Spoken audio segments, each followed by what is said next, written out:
Masters ಎಲ್ರಿಗೂ ನಮಸ್ಕಾರ. ನಾನು ಈ ಒಂದು ಮೇಡಮಿಗೆ ಏನು ಹೇಳಿದ್ರು ವಿಷಯ ಅಂತ ಹೇಳತಕ್ಕಂಥದ್ದು ಸ್ವರಯೋಗ. ಈ ಬುಕ್ನಲ್ಲಿರತಕ್ಕಂತಹ 1ರಿಂದ 3ನೇ ಚಾಪ್ಟರ್ ವರೆಗಿನ ಬಹಳ ಹೆಕ್ಕಿ ತೆಗೆದಂತ ಅಂಶಗಳನ್ನ ಮಾತ್ರ ಗಮನಕ್ಕೆ ತರ್ತಾ ಇದ್ದೇನೆ. ಯಾಕಂದ್ರೆ ಸಮಯಾವಕಾಶದ ಒಳಗಡೆ ಕೊಡತಕ್ಕಂಥದ್ದು. ಒಂದೇ ಒಂದು ಮೆಸೇಜ್ ಅನ್ನ ಹಾಕಿ ಚಾಟ್ ಬಾಕ್ಸ್ ಅಲ್ಲಿ ಎಲ್ರು ನಾವು ಉಸಿರಾಡ್ತಾ ಇದ್ದೇವೆ. ಜೊತೆಗೆ ನಮ್ಮ ಲಿಂಕ್ ಅಲ್ಲಿ ದಿನ ಬೆಳಿಗ್ಗೆ ಒಂದು ಉಸಿರಾಟದ ಬಗ್ಗೆ ನಮ್ಮ ನಂದಾ ಮೇಡಮ್ ಒಂದನ್ನ ಹಾಕ್ತಾರೆ. ಈ ದಿನ ಬೆಳಿಗ್ಗೆ ಎಂತದು ಸೂರ್ಯೋದಯ ಆಗುವಾಗ ಇಡನಾಡಿ ಅಥವಾ ಪಿಂಗಳ ನಾಡಿಯನ್ನ ಆಕ್ಟಿವ್ ಮಾಡ್ಕೊಳ್ಳಿ ಅಂತ. ಇದನ್ನ ಎಷ್ಟು ಜನ ಇದನ್ನ ಅಭ್ಯಾಸ ಮಾಡ್ತಾ ಇದೀರಾ? ಪಟ್ ಅಂತ ಒಂದು ಎಸ್ ಅಂತ ಹಾಕ್ತೀರಾ?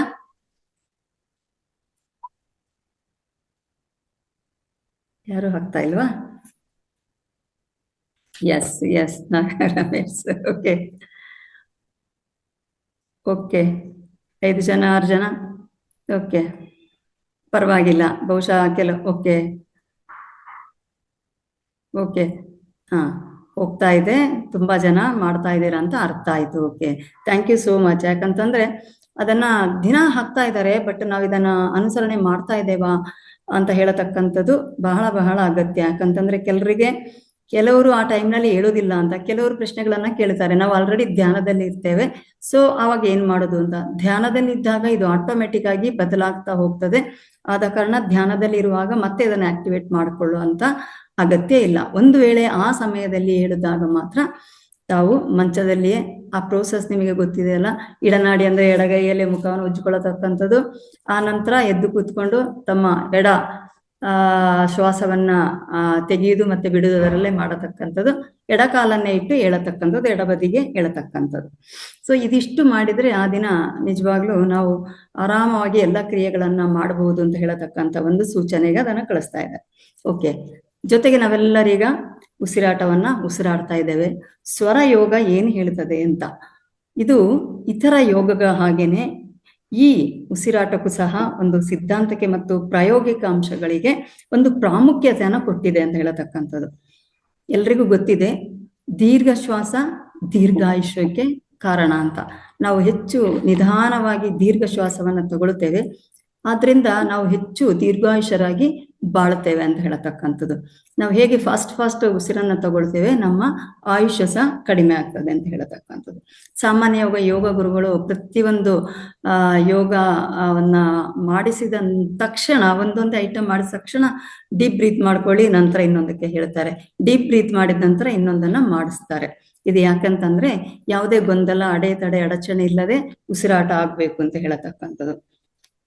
ಶಿವ ಸ್ವರಯೋಗದ ಪ್ರಕಾರ ಪ್ರಾಣ ಮತ್ತು ಅದರ ವ್ಯತ್ಯಾಸಗಳು, ನಾಡಿಗಳು ಅಥವಾ ಶಕ್ತಿ ಮಾರ್ಗಗಳು, ವಿಭಿನ್ನ ತತ್ವಗಳು ಮತ್ತು ಅದರ ಸ್ಥೂಲ ಬ್ರಹ್ಮಾಂಡದ ಬಗ್ಗೆ ತಿಳಿದುಕೊಂಡಂತಹ ಪಕ್ಷದಲ್ಲಿ ಅವರು ಬ್ರಹ್ಮಾಂಡದ ಎಲ್ಲ ಘಟನೆಗಳನ್ನ ಸಹ ತಿಳಿದುಕೊಳ್ಳಬಹುದು ಅಂತ ಹೇಳಿದ್ದಾರೆ. ಆದ್ರಿಂದನೇ ನಾವು ಕಾಲಜ್ಞಾನಿಗಳನ್ನ ನೋಡಬಹುದು. ಕಾಲಜ್ಞಾನಿಗಳು ಯಾವುದೋ ಒಂದು ಶಕ್ತಿಯಿಂದ ಮಾಡತಕ್ಕಂಥದ, ಕೇವಲ ಅವರ ಸ್ವರದಿಂದಾಗಿ ಅವರಿಗೆಲ್ಲವೂ ಸಹ ತಿಳಿಯುವಂಥದ್ದು.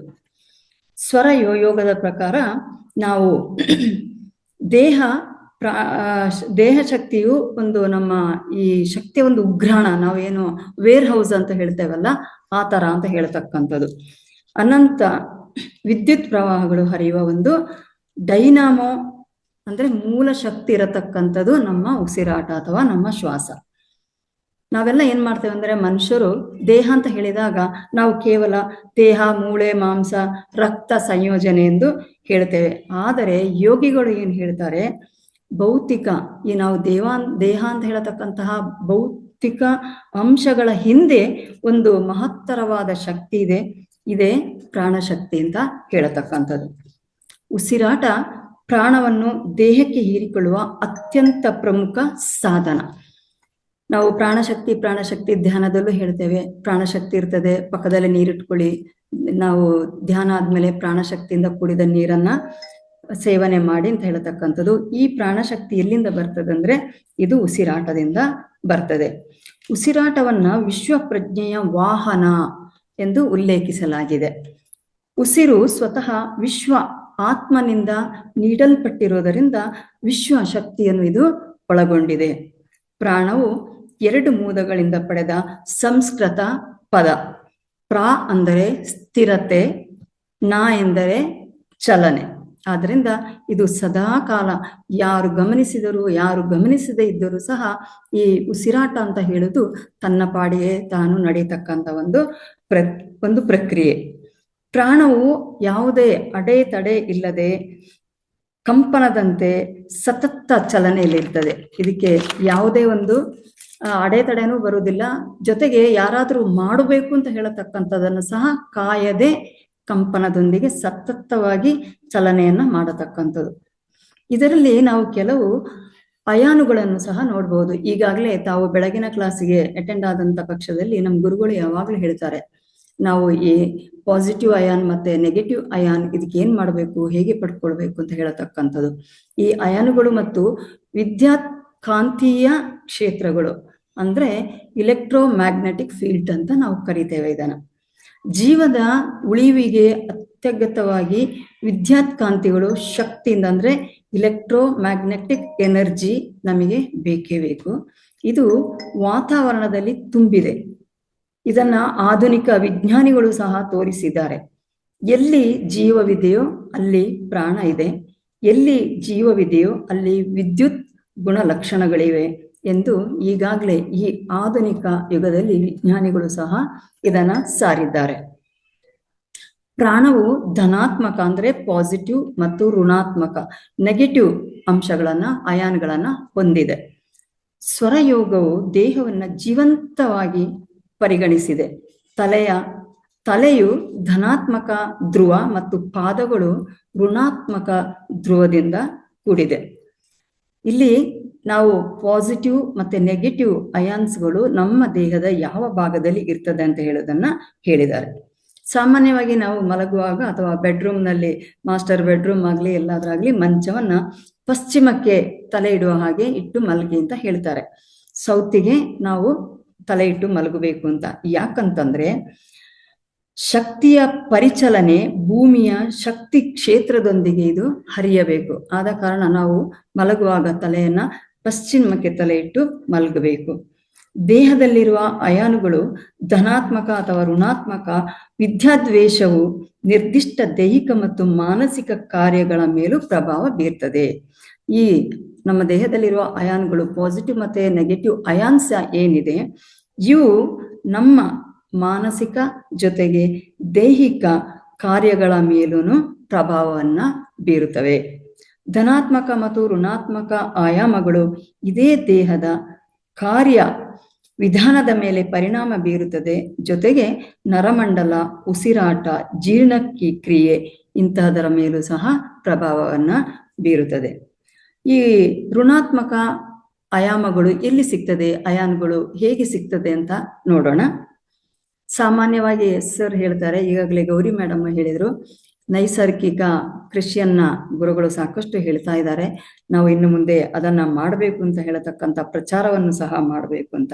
ಜೊತೆಗೆ ಸರ್ ಯಾವಾಗಲೂ ಕ್ಲಾಸಲ್ಲಿ ಒಂದು ಹೇಳ್ತಾರೆ, ನೀವು ಕಾಲಿನಲ್ಲಿ ಎಲ್ಲಾದರೂ ಹುಲ್ಲು ಗಿಡ ಏನಿದೆ ಅಥವಾ ಒಳ್ಳೆಯ ಮಣ್ಣಿದೆ, ಸಿಮೆಂಟ್ ಅಥವಾ ಜಲ್ಲಿಕಲ್ಲಿಂದ ಕೂಡಿದಂತಹದ್ದು ಅಲ್ಲ, ಅಥವಾ ರಸ್ತೆ ಅಲ್ಲ, ಹುಲ್ಲಿರತಕ್ಕಂಥದ್ದು, ಗಿಡ ಗಂಟಿಗಳು ಇರತಕ್ಕಂಥದ್ದು, ಮಣ್ಣಿರತಕ್ಕಂಥದ್ದು ಅಥವಾ ಗದ್ದೆಗಳಲ್ಲಿ ನೀವು ಸ್ವಲ್ಪ 20 ನಿಮಿಷಗಳ ಕಾಲವಾದರೂ ನಡೆದಂತ ಪಕ್ಷದಲ್ಲಿ ನಿಮಗೆ ಬಹಳ ಬಹಳ ಒಳ್ಳೆಯದು ಅಂತ. ಇದು ಯಾಕಂತಂದ್ರೆ ನಮ್ಮ ಶರೀರದಲ್ಲಿರತಕ್ಕಂತಹ ಇದರಲ್ಲಿರ್ತಕ್ಕಂತಹ ನೆಗೆಟಿವ್ ಅಯಾನ್ಗಳು ನಮ್ಮ ಶರೀರದಲ್ಲಿದ್ದ ಇಲೆಕ್ಟ್ರಾನ್ಸ್ಗಳನ್ನ ಉಳಿಸ್ಲಿಕ್ಕೆ ನಮಗೆ ಪ್ರಯತ್ನವನ್ನ ಮಾಡ್ತದೆ.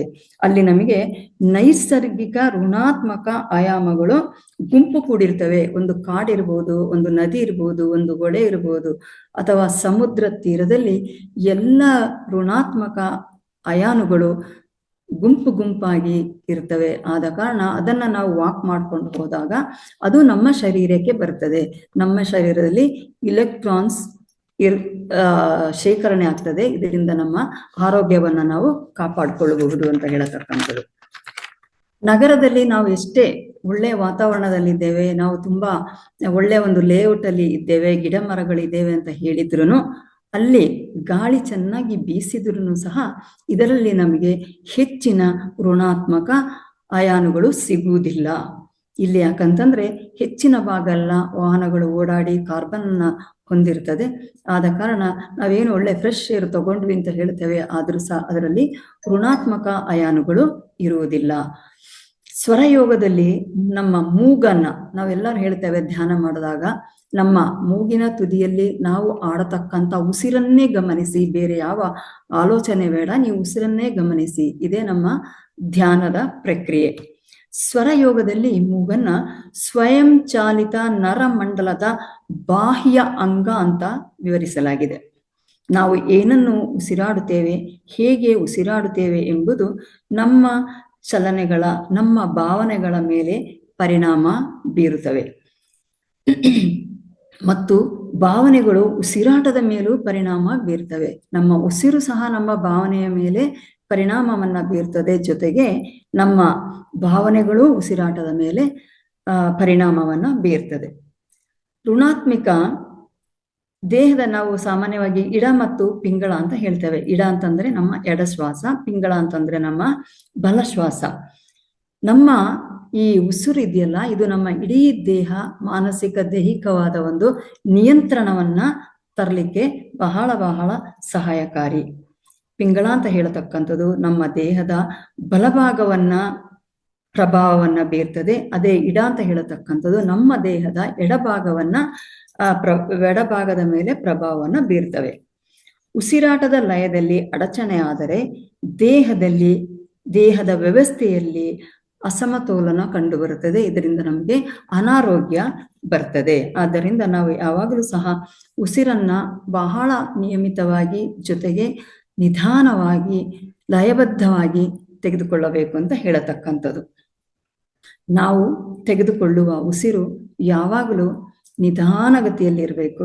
ಆ ನಂತರ ನಾವು ಹೇಳ್ತೇವೆ, ಈಗ ನಾವು ಬ್ರಹ್ಮ ಮುಹೂರ್ತದಲ್ಲಿ ಸಂಕಲ್ಪ ಧ್ಯಾನವನ್ನ ಮಾಡುವಾಗ ಆ ಪ್ರಕ್ರಿಯೆ, ಧ್ಯಾನಕ್ಕೆ ಕೂತ್ಕೊಳ್ಳೋ ಮೊದಲಿನ ಪ್ರಕ್ರಿಯೆಯಲ್ಲಿ ನಿಧಾನವಾದ ದೀರ್ಘ ಶ್ವಾಸವನ್ನ ತಗೊಳ್ಳಿ, ಅದಕ್ಕೆ ಕೌಂಟ್ ಮಾಡ್ಕೊಳ್ಳಿ ಮನಸ್ಸಲ್ಲಿ ಅಂತ ಹೇಳ್ತೇವೆ. ಏನು ಅಂತಂದ್ರೆ, ನಾವು ಉಸಿರನ್ನ ತೆಗೆದುಕೊಳ್ಳುವಾಗ 1 2 3 4 ಅಂಕಗಳನ್ನ ಮನಸ್ಸಿನಲ್ಲಿ ಲೆಕ್ಕ ಹಾಕೊಳ್ಳಿ. ಜೊತೆಗೆ ಅದನ್ನ ಹಿಡಿದಿಟ್ಟುಕೊಳ್ಳಿ 4 ಅಂಕಗಳು. ಬಿಡುವಾಗ 8 ಅಂಕಗಳೊಂದಿಗೆ ನೀವು ಉಸಿರಾಟವನ್ನ ಬಿಡಿ. ಅಂದರೆ ನಾವು ತೆಗೆದುಕೊಳ್ಳುವ ಉಸಿರಾಟಕ್ಕಿನ್ನ ನಿಧಾನಗತಿಯಲ್ಲಿ ನಾವು ಉಸಿರನ್ನು ಹೊರಗೆ ಬಿಡಬೇಕು ಅಂತ ಹೇಳತಕ್ಕಂಥದ್ದು. ಕಡಿಮೆ ಉಸಿರಾಡಿದರೆ ನಮ್ಮ ಆಯುಷು ದೀರ್ಘಾಯುಷವಾಗಿ ನಾವು ಬಾಳಲಿಕ್ಕೆ ಸಾಧ್ಯತೆ ಇದೆ. ಕಡಿಮೆ ಉಸಿರಾಟ ಮಾಡಿದಲ್ಲಿ ಹೆಚ್ಚಿನ ಆಮ್ಲಜನಕ ನಮ್ಮ ಶರೀರಕ್ಕೆ ಹೋಗುತ್ತೆ. ಆದ ಕಾರಣ ದೀರ್ಘ ಶ್ವಾಸ, ನಿಧಾನದ ಶ್ವಾಸವನ್ನ ನಾವು ತೆಗೆದುಕೊಳ್ಬೇಕು. ಕೇವಲ ಮೂಗಿನಿಂದನೇ ಉಸಿರಾಡಿ, ಕೆಲವರು ಬಾಯಲ್ಲಿ ಉಸಿರಾಡ್ತಾರೆ. ಜೊತೆಗೆ ಈ ಶೀತ ಹಂತದೆಲ್ಲ, ನೆಗಡಿ ಎಲ್ಲ ಆದಾಗ ನಮಗೆ ಮೂಗಿನಲ್ಲಿ ಉಸಿರಾಡಲಿಕ್ಕೆ ಅಡೆತಡೆ ಆಗುತ್ತೆ. ಆಗ ಬಾಯಿಯಲ್ಲಿ ಉಸಿರಾಡ್ತೇವೆ. ಆದರೆ ನಾವು ಮಾಡತಕ್ಕಂತಹ ಪ್ರಾಣಾಯಾಮ ಇರ್ಬೋದು, ಅಥವಾ ದೀರ್ಘ ಶ್ವಾಸವನ್ನ ತೆಗೆದುಕೊಳ್ಳುವುದರ ಮುಖಾಂತರ ಆ ಕಟ್ಟಿರತಕ್ಕಂಥ ಮೂಗನ್ನ ನಾವು ಪರಿಹಾರವನ್ನ ಕಂಡುಕೊಂಡು ನಾವು ಮೂಗಿನ ಮೂಲಕವೇ ಉಸಿರಾಟವನ್ನ ಮಾಡಬೇಕು. ಒಳಗೆ ತೆಗೆದುಕೊಳ್ಳುವ ಉಸಿರಿನ ಸಮಯಕ್ಕಿಂತ ನಾವು ಹೊರಗೆ ಬಿಡುವ ಉಸಿರನ್ನ ಹೆಚ್ಚು ಸಮಯವನ್ನ ಕೊಡಬೇಕಂದ್ರೆ ನಿಧಾನಗತಿಯಲ್ಲಿ ನಾವು ಉಸಿರನ್ನ ಬಿಡಬೇಕು. ಅನಾರೋಗ್ಯಕ್ಕೆ ಇಲೆಕ್ಟ್ರಾನ್ಸ್ ಹೊರಗೆ ಹೋಗುವುದು ಸಹ ಒಂದು ಕಾರಣ. ನಾವು ಇದೇನು ನಮ್ಮ ಪಾಸಿಟಿವ್ ಅಯಾನ್ಸ್ ಜಾಸ್ತಿ ಆದಂತ ಪಕ್ಷದಲ್ಲಿ ನಮಗೆ ಕಾಯಿಲೆಗಳು ಹೆಚ್ಚಾಗುತ್ತೆ, ಸ್ಥಿರತೆ ಇರುವುದಿಲ್ಲ, ಸಮಾಧಾನ ಇರುವುದಿಲ್ಲ, ಶಾಂತತೆ ಇರುವುದಿಲ್ಲ. ಆದ ಕಾರಣ ನಮ್ಮಲ್ಲಿ ಹೆಚ್ಚಿನದಾಗಿ ನೆಗೆಟಿವ್ ಅಯಾನ್ಸ್ಗಳು ಅಂದ್ರೆ ಇಲೆಕ್ಟ್ರಾನ್ಸ್ ನಮ್ಮ ಶರೀರದಲ್ಲಿ ಇದ್ದಾಗ ನಮ್ಮ ದೇಹದ ಆರೋಗ್ಯವನ್ನು ನಾವು ಕಾಪಾಡಿಕೊಳ್ಳಬಹುದು. ನಾನು ಹೇಳಿದೆ ಈಗಾಗಲೇ, ಬರೀ ಕಾಲಿನಿಂದ ಒಳ್ಳೆಯ ಮಣ್ಣು, ಹುಲ್ಲು ಇದರ ಮೇಲೆ ನಡೆದರೆ ಶರೀರಕ್ಕೆ ಇಲೆಕ್ಟ್ರಾನ್ಸ್ ಬರ್ತದೆ. ಅಂದ್ರೆ ನಮ್ಮ ದೇಹದಲ್ಲಿರುವ ಆ ಪಾಸಿಟಿವ್ ಅಯನ್ ಅನ್ನ ಅದು ಹೀರ್ಕೊಂಡು ಭೂಮಿಯ ಮೇಲೆ ಹುಲ್ಲು, ಕಡ್ಡಿ, ಇಂಥ ಗಿಡ ಗಂಟಿಗಳಂದಿರತಕ್ಕಂತಹ ನೆಗೆಟಿವ್ ಅಯಾನ್ಗಳಿಂದ ಇಲೆಕ್ಟ್ರಾನ್ಸ್ ನಮ್ಮ ಶರೀರಕ್ಕೆ ಬಂದು ನಮ್ಮ ಆರೋಗ್ಯಕ್ಕೆ ಒಂದು ಪರಿಣಾಮಕಾರಿಯಾದ ಒಂದು ಚಿಕಿತ್ಸೆಯಂತೆ ನಮಗೆ ನಮ್ಮ ದೇಹವನ್ನ ಕಾಪಾಡುತ್ತದೆ. ಮಳೆ ಬಂದಾಗ, ತುಂಬಾ ಜನರಿಗೆ ಮಳೆ ಬಂದಾಗ ಒಂದು ಅಭ್ಯಾಸ ಇದೆ, ಹೋಗಿ ತುಂಬಾ ಚೆನ್ನಾಗಿ ಎಂಜಾಯ್ ಮಾಡ್ತಾರೆ ಮಳೆ ನೀರಿನಲ್ಲಿ. ಬಟ್ ಹಿರಿಯರಾದವರು ಅಯ್ಯೋ ಶೀತ ಆಗುತ್ತೆ ಬನ್ನಿ ಅದು ಇದು ಅಂತ ಹೇಳ್ಕೊಂಡು ಹೇಳ್ತಾರೆ. ಆದರೆ ಈ ಮಳೆ ಬಂದಾಗ ಆ ಮಳೆಯಲ್ಲಿ ನಾವು ನೆಂದರೆ ಅದರಲ್ಲಿ ನಮಗೆ ಒಳ್ಳೆಯ ನೆಗೆಟಿವ್ ಅಯಾನ್ಸ್ ನಮ್ಮ ಶರೀರಕ್ಕೆ ಬರ್ತದೆ. ಇದು ಸಹ ನಮ್ಮ ಶರೀರದ ಆರೋಗ್ಯವನ್ನ ಕಾಪಾಡಿಕೊಳ್ಳಿಕ್ಕೆ ಬಹಳ ಬಹಳ ಮುಖ್ಯ. ಇನ್ನೊಂದೇನು ಅಂತಂದ್ರೆ, ಈಗ ನಿನ್ನೆ ಮೊನ್ನೆ ಹೇಳ್ತಾ ಇದ್ರು, ಯಾರೋ ಒಬ್ರು ಹೇಳಿದ್ರು, ಯಾರೋ ಒಬ್ರು ICU ನಲ್ಲಿದ್ದಾರೆ, ಒಬ್ರು ಮಾಸ್ಟರ್ದು ಕಡೆಯವರು. ಸೊ ಹುಷಾರಿಲ್ಲ ಅಂತ ಹೇಳ್ಕೊಂಡು ನಮ್ಮ ಗುರುಗಳು ಹೇಳ್ತಾ ಇದ್ರು, ನಿಮಗೆ ಬೇರೆ ಏನು ಮಾಡೋಕ್ಕಾಗೋದಿಲ್ಲ, ಯಾಕಂದ್ರೆ ICU ನಲ್ಲಿ ಇರೋ ಕಾರಣ ಯಾರನ್ನ ಬಿಡಕ್ಕಾಗೋದಿಲ್ಲ. ನೀವು ಫ್ಯಾಮಿಲಿ ಮೆಂಬರ್ಸ್ ಆರೋಗ್ಯ ಇರುವವರಲ್ಲಿ ಹೋದಂತ ಪಕ್ಷದಲ್ಲಿ ಅವರ ಕೈ ಕಾಲು ಅವರ ಶರೀರವನ್ನ ಮಸಾಜ್ ಮಾಡಿ ನೀವು ಒತ್ತಿ ಅಂತ ಹೇಳ್ತಕ್ಕಂಥದ್ದು. ಅದರಲ್ಲಿ ನಮಗೆ ಒಳ್ಳೆಯ ನೆಗೆಟಿವ್ ಅಯಾನ್ಸ್ ನಮ್ಮ ಶರೀರಕ್ಕೆ ಅಥವಾ ರೋಗಿಗಳ ಶರೀರಕ್ಕೆ ಬರ್ತದೆ ಅಂತ ಹೇಳತಕ್ಕಂಥದ್ದು. ಆದ್ದರಿಂದ ರೋಗಿಗಳನ್ನು ನೋಡಲು ಹೋದ ಮೇಲೆ ಅವರ ಕೈ ಕಾಲು ಮೈಯನ್ನ ಸ್ವಲ್ಪ ಚೆನ್ನಾಗಿ ಸವರದು ಒತ್ತತಕ್ಕಂಥದ್ದು ಮಾಡಬೇಕು. ಆದರೆ ಒಂದು ಅಂಶವನ್ನ ಗಮನದಲ್ಲಿ ಇಡಬೇಕು, ನೋಡಲು ಹೋದವರು ಆರೋಗ್ಯವಂತರಾಗಿರ್ಬೇಕು. ಅವರ ಮೈಯನ್ನ ಮಸಾಜ್ ಮಾಡತಕ್ಕಂಥದ್ದು, ಅವರ ಮೈಯನ್ನ ಕೈ ಕಾಲುಗಳನ್ನ ಒತ್ತುವವರು ಆರೋಗ್ಯವಂತರಾಗಿರ್ಬೇಕು. ಇಲ್ಲಾಂದ್ರೆ ಅವರಲ್ಲಿರತಕ್ಕಂಥ ಕಾಯಿಲೆ ಜೊತೆಗೆ ನಮ್ಮ ಕಾಯಿಲೆಯನ್ನು ಸಹ ಅವರಿಗೆ ಕೊಟ್ಟ ಹಾಗೆ ಆಗುತ್ತೆ ಅಂತ ಹೇಳತಕ್ಕಂಥದ್ದನ್ನ ನಾವು ಗಮನದಲ್ಲಿ ಇಡಬೇಕಾಗುತ್ತೆ. ಮರ ಗಿಡ ಗಂಟಿಗಳು, ಮರಗಳನ್ನ ಅಪ್ಕೊಳ್ಳಿ. ಆಕ್ಚುಲಿ ನಮ್ಮ ಕೈಗಳನ್ನ ಮರದ ತೊಗಟೆಯ ಮೇಲೆ ಉಜ್ಕೊಳ್ಳಿ, ಅದನ್ನ ಅಪ್ಕೊಳ್ಳಿ. ಇದು ಸಹ ನಮಗೆ ಒಳ್ಳೆ ಒಂದು ನೆಗೆಟಿವ್ ಅಯಾನ್ ಅನ್ನ ನಮ್ಮ ಶರೀರಕ್ಕೆ ಕೊಡತಕ್ಕಂಥ ಒಂದು ಪ್ರಕ್ರಿಯೆ. ಅಂತೆಯೇ ಮನೆಯಲ್ಲಿ ನಾವು ಸಾಕತಕ್ಕಂತಹ ನಾಯಿ ಇರ್ಬೋದು, ಬೆಕ್ಕಿರ್ಬೋದು, ಯಾವುದೇ ಸಾಕು ಪ್ರಾಣಿಗಳಿದ್ದಲ್ಲಿ ಅವರನ್ನ ಹೀಗೆ ಮುಟ್ಟತಕ್ಕಂಥದ್ದು. ನಾವು ಸಾಮಾನ್ಯವಾಗಿ ಹಸುಗಳನ್ನ ಇಲ್ಲೆಲ್ಲ ಮುಟ್ಟಿ ಮೈಯೆಲ್ಲ ಸವರಿ ಮಾಡ್ತೇವಲ್ಲ, ಇದರಿಂದ ಅವರಲ್ಲಿರ್ತಕ್ಕಂತಹ ಒಂದು ನಮ್ಮ ಚಿಕಿತ್ಸೆಯ ರೀತಿಯಲ್ಲಿ ನಮಗೆ ನೆಗೆಟಿವ್ ಅಯಾನ್ಗಳು ನಮ್ಮ ದೇಹಕ್ಕೆ ಬಂದು ನಮ್ಮ ದೇಹದ ಆರೋಗ್ಯಕ್ಕೆ ಬಹಳ ಒಂದು ಉಪಕಾರಿಯಾಗ್ತದೆ. ನಂತರ ನಾವು ಬೇಡ ಅಂತ ಹೇಳತಕ್ಕಂಥದ್ದು, ಎಲ್ಲರ ಮನೇಲಿರತಕ್ಕಂಥದ್ದು ನಮ್ಮ ಮೊಬೈಲ್ಗಳು ಅಥವಾ ಸಾಕಷ್ಟು ಗೆಜೆಟ್ಸ್ಗಳು ಇದ್ದಾವೆ. ಅದನ್ನೆಲ್ಲ ನಾವು ಇಲೆಕ್ಟ್ರಾನಿಕ್ ಗುಡ್ಸ್ಗಳು ಏನಿದ್ದೇವೆ ಅದರ ಉಪಯೋಗವನ್ನ ಸಾಕಷ್ಟು ಕಡಿಮೆ ಮಾಡಬೇಕು. ಯಾಕಂತಂದ್ರೆ ಮಾಡದೇ ಇರ್ಲಿಕ್ಕಾಗುದಿಲ್ಲ. ಯಾಕಂತಂದ್ರೆ ನಾವೀಗ ಧ್ಯಾನದಲ್ಲಿ ಕೂತಿದ್ದೇವೆ, ಆನ್ಲೈನ್ ಅಲ್ಲಿ ಕೂತಿದ್ದೇವೆ, ಮೊಬೈಲ್ ಯೂಸ್ ಮಾಡ್ತೇವೆ, ನಮ್ಮ ಲಿಂಕ್ಗಳನ್ನ ಕಳಿಸ್ತೇವೆ. ಇದೆಲ್ಲ ಮಾಡಿದಾಗ ನಾವು ಅದನ್ನ ಮುಟ್ತೇವೆ. ಆದರೆ ನಮಗೆ ಎಷ್ಟು ಸಾಧ್ಯ ಇದೆ ಅಷ್ಟು ಕಡಿಮೆ ಮಾಡಿದ್ರೆ, ಅಗತ್ಯಕ್ಕೆ ತಕ್ಕಂತ ಬಳಸಿದ್ರೆ ಇದು ಬಹಳ ಬಹಳ ಒಳ್ಳೆಯದು. ಇಲ್ಲ ಅಂತಂದ್ರೆ ನಮ್ಮ ಶರೀರದಲ್ಲಿ ಪಾಸಿಟಿವ್ ಅಯಾನ್ಸ್ ಇಂದಾಗಿ ನಮ್ಮ ಆರೋಗ್ಯ ಹಾಳಾಗ್ತದೆ. ಹಾಗೇನೆ ಎಲ್ರಿಗೂ ಗೊತ್ತಿದ್ದ ಹಾಗೆ ನಾವು ಈ ಧ್ಯಾನದ ಕಾರ್ಯಕ್ರಮದಲ್ಲಿ ಹುಣ್ಣಿಮೆ ಧ್ಯಾನವನ್ನ 3 ಗಂಟೆಗಳ ಕಾಲ ಮಾಡ್ತಾ ಇದ್ದೇವೆ. ಇದು ಯಾಕಂತಂದ್ರೆ ಹುಣ್ಣಿಮೆಯ ದಿನವೂ ಸಹ ಹುಣ್ಣಿಮೆಯಲ್ಲಿ ನಮಗೆ ಪಾಸಿಟಿವ್ ಅಯಾನ್ಸ್ ಜಾಸ್ತಿ ಇರುವ ಕಾರಣ ಅದು ನಮ್ಮ ಶರೀರಕ್ಕೆ ಬರಬಾರದು. ಆದ್ದರಿಂದ ನಮಗೆ ನೆಗೆಟಿವ್ ಅಯಾನ್ಸ್ ಬೇಕು ಅಂತ ಹೇಳುವಂತಹ ವಿಷಯದಲ್ಲಿ ನಾವು ಆ ದಿನ ಶಾಂತ ರೀತಿಯಲ್ಲಿ ಇರಬೇಕು. ನಾವು ಯಾವುದೇ ಬಲವಾದ ಕೆಲಸವನ್ನ, ಹಾರ್ಡ್ ವರ್ಕ್ ಅನ್ನ ಮಾಡಬಾರದು. ಹುಣ್ಣಿಮೆಯ ದಿನ ಹೆಚ್ಚು ಮಾತನಾಡದೆ ಮೌನವಾಗಿರಬೇಕು. ಒಳ್ಳೆಯ ಮಧುರವಾದ ಸಂಗೀತ ಅಥವಾ ವೆರಿ ಮೆಲೋಡಿಯಸ್ ಹಾಡುಗಳು ಅಥವಾ ಭಜನೆಯನ್ನು ಮಾಡಬಹುದು. ಇಂತಹ ಕಾರ್ಯದಲ್ಲಿ ತೊಡಗಿರಬೇಕು. ಎಷ್ಟು ಶಾಂತವಾಗಿರ್ತೇವೆ ಅಷ್ಟು ಸಹ ಬಹಳ ಬಹಳ ಒಳ್ಳೆಯದು. ಉದಾಹರಣೆಗೆ ಕೆಲವರಿಗೆ ಅನುಭವ ಇರಬಹುದು, ಯಾವುದೇ ಮನೆಯಲ್ಲಿ ಸ್ವಲ್ಪ ಮಾನಸಿಕ ತೊಂದರೆ ಇದ್ದಂತ ಪಕ್ಷದಲ್ಲಿ ಅವರು ಆ ದಿನ ಸ್ವಲ್ಪ ಅಗ್ರೆಸಿವ್ ಆಗಿರ್ತಾರೆ. ಇವನ್ ನಾವೇನು ಬುದ್ಧಿಮಾಂದ್ಯತೆ ಅಥವಾ ಸ್ಪೆಷಲ್ ಪರ್ಸನ್ ಅಂತ ಹೇಳ್ತೇವಲ್ಲ, ಸರಿಯಾದ ವಯಸ್ಸಿಗೆ ತಕ್ಕಂತ ಬುದ್ಧಿ ಬೆಳವಣಿಗೆ ಇಲ್ಲದವರು, ಅವರಿಗೂ ಸಹ ಅವರ ಮುಖ ನೋಡುವಾಗಲೇ ಗೊತ್ತಾಗುತ್ತೆ ಆ ದಿನ ಮುಖ ಗಂಟು ಹಾಕೊಂಡು ಒಂಥರ ಸಿಟ್ಟು ಮಾಡತಕ್ಕಂಥದ್ದು. ಇದು ಎಲ್ಲವೂ ಸಹ ಈ ಪಾಸಿಟಿವ್ ಅಯಾನ್ ಏನಿದೆ ಅದರ ಒಂದು ಪರಿಣಾಮ. ಆದ್ದರಿಂದ ಸುಮಾರು ಜನರಿಗೆ ನಾವು ಕೇಳ್ತೀವಿ, ಇವತ್ತೇನು ಹುಣ್ಣಿಮೆನ ಯಾಕೆ ಹಿಂಗ್ ಆಡ್ತೀಯಾ, ಇವತ್ತೇನು ಅಮಾವಾಸ್ಯನ ಯಾಕೆ ಹಿಂಗ್ ಆಡ್ತೀರಾ ಅಂತ. ಸೊ ಇದು ಅವರ ಒಂದು ಸಮಸ್ಯೆ ಅಲ್ಲ, ಆಕ್ಚುಲಿ ಅವರ ಮೇಲೆ ಆಗತಕ್ಕಂತ ಈ ಪಾಸಿಟಿವ್ ಅಯಾನ್ ಏನಿದೆ ಅದರ ಸಮಸ್ಯೆ. ಆದ ಕಾರಣ ನಾವು ಸ್ವರ ವಿಜ್ಞಾನದಲ್ಲಿ ಸ್ವರಗಳು ಅಂತ ಹೇಳಿದಾಗ ನಮ್ಮ ಉಸಿರು ನಮಗೆ ಎಷ್ಟು ಮುಖ್ಯ. ನಾವು ಊಟ ನೀರಿಲ್ಲದೆ ಆದ್ರೂ ಸ್ವಲ್ಪ ಸಮಯ ಬದುಕಬಹುದು, ಆದರೆ ಉಸಿರಾಟ ಇಲ್ಲದೆ ಯಾರು ಸಹ ಬದುಕಲಿಕ್ಕೆ ಸಾಧ್ಯ ಇಲ್ಲ. ಯಾಕಂದ್ರೆ ನಮ್ಮ ಧ್ಯಾನದಲ್ಲೂ ಹೇಳ್ತೇವೆ, ಉಸಿರಿದ್ದರೆ ನಾವು ಶಿವ, ಉಸಿರಿಲ್ಲ ಅಂದ್ರೆ ನಾವು ಶವ. ತುಂಬಾ ಜನ ಕೊನೆಯದಾಗಿ ಹೇಳ್ತಾ ಇದ್ದೇನೆ, ನಾನು ಬರುವಾಗ ಒಂಟಿಯಾಗಿ ಬಂದೆ ಅಂತ ಹೇಳ್ತಾರೆ. ಆದರೆ ನಾವು ಯಾರು ಸಹ ಈ ಭೂಮಿಗೆ ಒಂಟಿಯಾಗಿ ಬಂದಿಲ್ಲ, ನಮ್ಮ ಜೊತೆಗೆ ನಮ್ಮ ಉಸಿರು ಬಂದಿದೆ. ಆ ಉಸಿರು ನಾವು ಹೋಗುವಾಗ ನಮ್ಮ ಜೊತೆನೆ ಹೋಗುತ್ತೆ. ಆದರೆ ನಾವು ನಮ್ಮ ಜೀವನದಲ್ಲಿ ನಾವು ಬದುಕಿರುವಾಗ ಈ ಉಸಿರಾಟವನ್ನ ನಾವು ಇಷ್ಟರವರೆಗೆ ಬಹುಶಃ ನನಗಂತೂ ಗೊತ್ತಿರ್ಲಿಲ್ಲ. ಈ ಧ್ಯಾನಕ್ಕೆ ಬಂದ ಮೇಲೆ ಇದರದೊಂದು ಇಷ್ಟೊಂದು ಮಹತ್ವ ಗೊತ್ತಾಯ್ತು. ಈಗಲಾದರೂ ನಾವು ಧ್ಯಾನವನ್ನ ಮಾಡಿದಾಗ ದೀರ್ಘ ಶ್ವಾಸವನ್ನ ತೆಗೆದುಕೊಳ್ಳತಕ್ಕಂಥದ್ದು ಜೊತೆಗೆ ಇಡೀ ನಮ್ಮ ಜೀವನದಲ್ಲಿ ನಿಧಾನವಾಗಿ ಉಸಿರಾಟವನ್ನ ಮಾಡಿ ನಮ್ಮ ಒಂದು ಆರೋಗ್ಯವನ್ನ ನಾವು ಕಾಪಾಡಿಕೊಂಡು ನಾವು ಸಮಗ್ರ ಸ್ವಾಸ್ಥ್ಯ ಅಂತ ಏನ್ ಹೇಳ್ತೇವೆ ಇದನ್ನ ಕಾಪಾಡಿಕೊಂಡು ಒಳ್ಳೆಯ ಜೀವನವನ್ನು ಮಾಡೋಣ ಅಂತ ಹೇಳ್ಕೊಂಡು ಹಾರೈಸಿ ಅವಕಾಶ ಕೊಟ್ಟಿದ್ದಕ್ಕೆ ಎಲ್ರಿಗೂ ಧನ್ಯವಾದವನ್ನ ಹೇಳ್ತಾ ನನ್ನ ಈ ಅಂಶವನ್ನ ಇಲ್ಲಿಗೆ ವಿರಾಮವನ್ನ ಹೇಳ್ತೇನೆ. ಧನ್ಯವಾದಗಳು.